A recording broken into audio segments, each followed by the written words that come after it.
Chers amis, bonjour, bienvenue dans mes conseils du samedi. Aujourd'hui, nous allons parler de notre efficacité en utilisant l'obligation des moyens. Ici, on parle de l'entrepreneuriat, du leadership, de la stratégie et des investissements. Je suis Prosper Antialoun. Tout d'abord, définissons ce qu'on entend par obligation des moyens.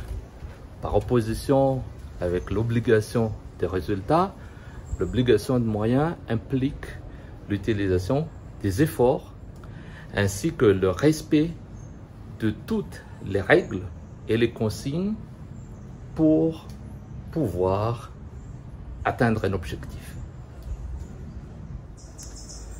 Prenons un exemple tout simple. Moi, j'aimerais prendre l'exemple de la commercialisation, de la prospection. Pourquoi? Parce que la plupart des entreprises, elles sont amenées à vendre leurs services et leurs produits. La plupart. Bien évidemment, il y a des entreprises sociales et solidaires qui font exception, mais dans la plupart des cas et dans la plupart des gens qui nous suivent, on est dans un but commercial.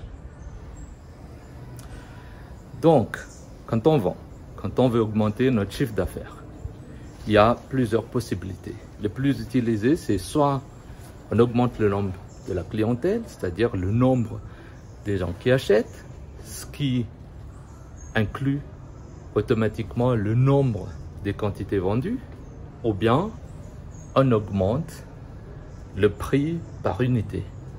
Après, il y a d'autres méthodes. La troisième, peut-être, c'est de mixer les deux. Et c'est avec ça qu'on peut augmenter les chiffres d'affaires. Mais dans la plupart des cas, on ne touche pas trop au prix, mais ce qu'on fait, c'est d'essayer d'augmenter le nombre de clients par la prospection, la recherche de nouvelles clientèles. Et c'est là où généralement tout le monde essaie de travailler. L'équipe commerciale, appuyée généralement par l'équipe marketing et merchandising, essaie de travailler pour augmenter autant que possible le nombre de clients ainsi que les quantités vendues à chaque client.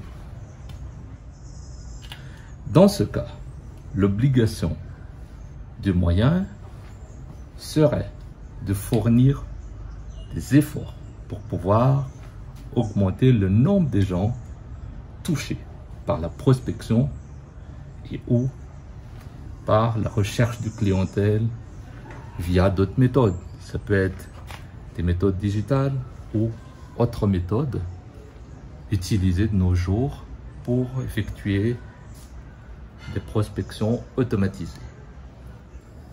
Dans ce cas, ce que je suggère aux chefs d'entreprise ou aux managers, ce n'est pas de se focaliser sur les résultats, mais de mettre tous les efforts sur les moyens. C'est-à-dire mettre en place des objectifs chiffrés par jour, par semaine, par mois sur le nombre de prospections, quantité. Deuxième chose, c'est sur tout ce qui est qualité.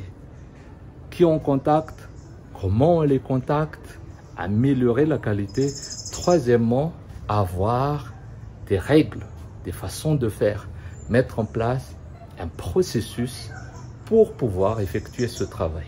Si on arrive à travailler sur au minimum ces trois éléments, ça peut être encore développé, on pourra effectivement avoir de très bons résultats dans les semaines, dans les mois ou dans les trimestres qui suivent. Et c'est ça, il ne faut pas se focaliser sur les résultats, il faut focaliser son suivi, son effort, son travail de préparation sur tout ce qui est moyen. Travaillons sur les objectifs de moyens, mais pas les objectifs de résultats. Voilà pour aujourd'hui. C'est court et intense. Ce sont des éléments clés pour la réussite, pas seulement au niveau de la vente. Cette méthodologie peut aussi être utilisée dans d'autres fonctions, la comptabilité, l'achat, l'optimisation de l'immobilisation, etc., etc. Si vous avez des questions, je me ferai le plaisir de vous répondre. Sinon, n'hésitez pas à me contacter et je pourrai vous accorder un rendez-vous en face à face ou par téléphone et on pourra en discuter plus largement. Sur ce, je vous dis à très bientôt, à la semaine prochaine et bon samedi. Au revoir.